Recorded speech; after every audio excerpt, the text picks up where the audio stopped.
Selamat datang di 3 Manajer Amatir Bahas Taktik Bola. Pertandingan pekan ke-28 Liga Premier Inggris 10 Maret 2024 kemarin mempertemukan kedua tim yang sedang berjuang untuk meraih puncak klasemen, yaitu Liverpool dan Manchester City dalam sebuah big match. The Reds yang sedang berada dalam tren positif baik di Liga Inggris maupun di Liga Eropa harus menjamu The Citizens yang juga dalam tren positif serta berhasil menunjukkan bahwa Manchester is blue. Pertandingan ini juga sangat ditunggu karena digadang-gadang akan menjadi pertandingan terakhir antara Klopp melawan Pep. Bagaimanakah pertandingan yang notabene akan menjadi pertandingan terakhir dari salah satu pelatih terbaik di dunia bersama Liverpool? Inilah analisisnya. Sang tuan rumah Liverpool bermain dengan formasi 4-3-3 di mana posisi back diisi dua rising star mereka, Connor Bradley di back kanan dan Jarell Quansah di back tengah.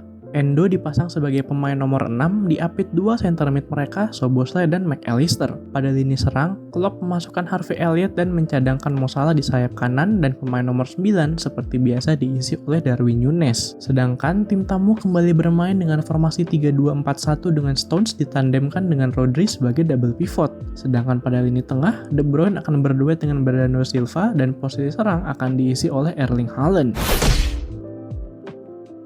Liverpool seperti biasa bermain pressing dengan beberapa kali menggunakan box midfield di area tengah untuk memenangkan jumlah pemain, memanfaatkan McAllister dan Szoboszlai yang step up. Sementara salah satu dari Elliott atau Luis Diaz, tergantung dari pemain City mana yang lebih bebas, akan tuck in untuk melengkapi skema segi 4 ini. Dengan adanya pemain yang tidak tuck in ke dalam box midfield, maka ia bertugas untuk menutup progresi bola ke area sayap City serta memberikan waktu bagi lini tengah Liverpool, dalam hal ini Szoboszlai, untuk track back serta Endo yang mampu untuk bergerak mempersempit area gerak dari De Bruyne. Bila tidak sedang melakukan box midfield, maka Liverpool akan bermain seperti formasi 4-1-4-1 dengan Núñez sebagai focal point dan McAllister serta Szoboszlai yang step up ke area tengah. Dalam fase menyerang, Liverpool beberapa kali mencoba untuk melakukan build up dari belakang. Namun, adanya man marking atas De Bruyne dan Bernardo Silva terhadap Endo dan McAllister memaksa Liverpool melakukan long ball jauh ke depan untuk mencoba memenangkan bola hasil duel udara. Apabila bola dapat dengan nyaman dikuasai oleh Liverpool, maka lini belakang Liverpool akan menyisakan VVD dan Jarell Quansah, sedangkan Joe Gomez akan membantu proses build up sebelum pergi ke lini tengah apabila progresi bola berhasil dilakukan. Tim tamu bermain build up dari belakang dengan menyisakan Akanji dan Ake sebagai pemain bertahan, sementara Walker terlihat berfokus untuk lebih menyerang dan memberikan kelebaran di area sayap kanan. Rodri dan Stones bertindak sebagai double pivot dan penghubung antar lini, sedangkan Bernardo Silva akan melebar di sayap kiri untuk memberikan kelebaran di area tengah. Dengan adanya pressing dari Liverpool yang memaksa City bermain di wide areas, maka City seringkali melakukan third man run yang dapat membuka ruang di belakang lini pertahanan Liverpool. De Bruyne yang mengirimkan operan kepada Foden mampu untuk menarik Endo dan Joe Gomez sehingga membuka ruang untuk dieksploitasi anak asuh Guardiola. Dalam fase bertahan, City menggunakan pressing tinggi dengan Haaland sebagai focal point, sedangkan De Bruyne dan Bernardo Silva bertugas untuk man marking Endo dan McAllister, sehingga menutup peluang mereka untuk membukakan bola dari lini belakang ke lini depan. Sedangkan Alvarez dan Foden akan melebar dan melakukan shadow marking terhadap Bradley dan Joe Gomez.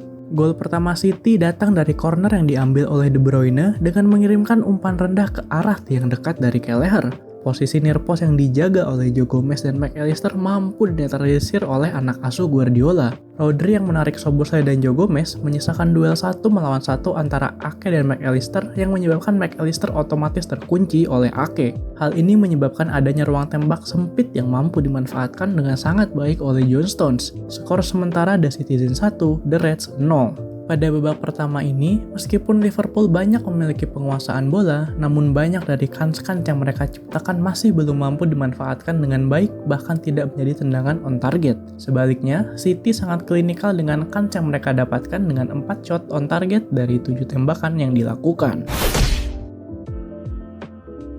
Pada awal babak kedua ini, Liverpool yang tertinggal 1 gol terlihat bermain lebih agresif dan cenderung menyerang. Mereka juga terlihat melakukan pressing yang luar biasa tinggi, juga ketat untuk menutup opsi passing pemain Manchester City, hingga sangat terlihat menyulitkan anak asuh Pep di awal babak kedua ini.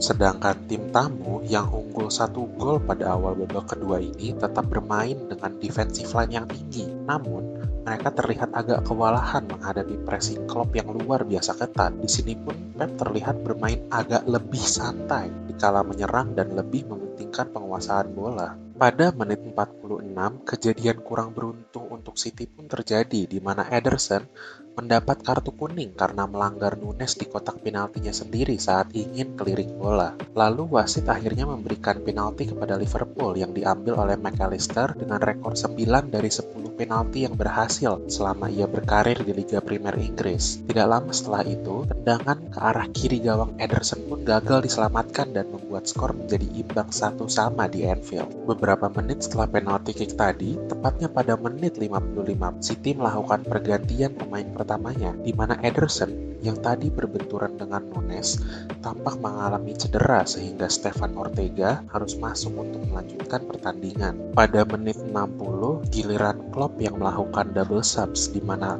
Robertson dan Mo Salah masuk untuk menggantikan pemain akademi Conor Bradley yang bermain cukup baik di pertandingan ini dan juga Szoboszlai kurang terlihat kontribusinya pada pertandingan ini. Dengan masuknya Salah sebagai sayap kanan, kali ini Harvey Elliott harus turun untuk mengisi posisi Szoboszlai sebagai midfielder tengah. Lalu, Robertson seperti biasa akan diplot sebagai bek kiri, sehingga Joe Gomez bergeser untuk mengisi posisi bek kanan yang ditinggalkan oleh Conor Bradley.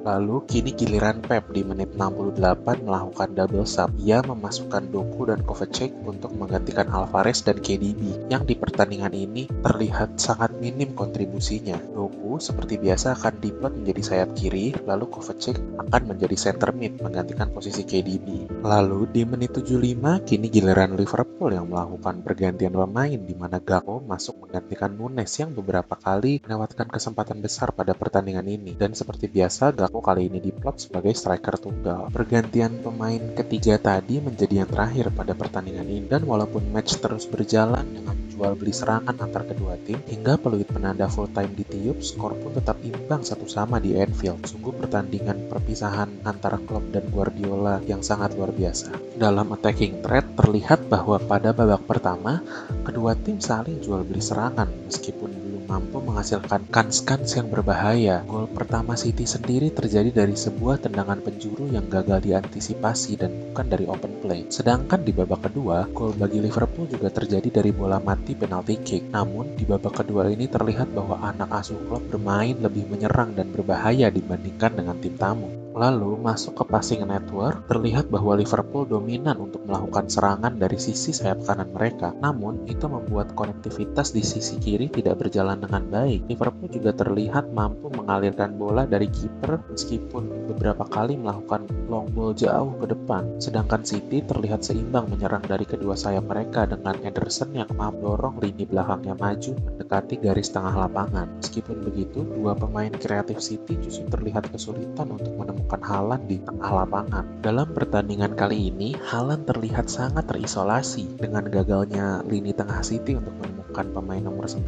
mereka, lalu juga gagalnya Haaland untuk memberikan dampak positif bagi permainan City. Bayangkan 5 kali kehilangan bola, 3 kali kalah duel, hingga hanya mampu menciptakan satu tendangan ke gawang Liverpool, membuatnya tampak bahwa ia telah dinetralisir total oleh Liverpool, khususnya oleh Virgil van Dijk.